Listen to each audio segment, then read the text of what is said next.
kaayo. Flood control project pero bahagi hapon pirmi mo ulan ayo. Dako kaayong gasto asa nakahanap punta. Kwarta sa katawhan murag nawala sa hangin ra. Ang nagdumalara ang murag nga bulahan ng ordinaryong tao, sige lang paningkamot sa kalisdanan. Walay ayo ang mga namuno karon, negosyo mingaw lisod ang panahon.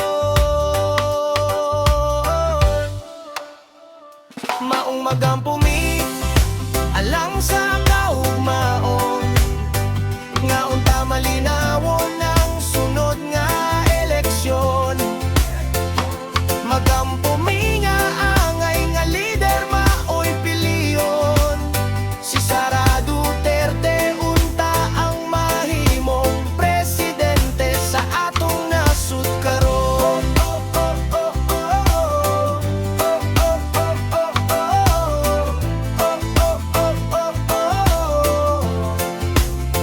Sa merkado hilom gamay nagmamalitay, mga tindero nagulat, unta mo balik ang kahayag.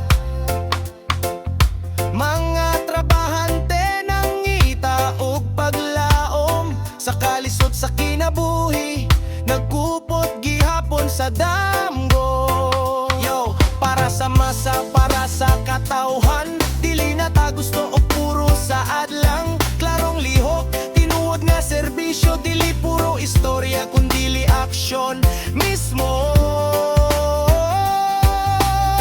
Baha kada tuig problema walay solusyon. Panahon na siguro og bag-ong direksyon. Ang maong makuumi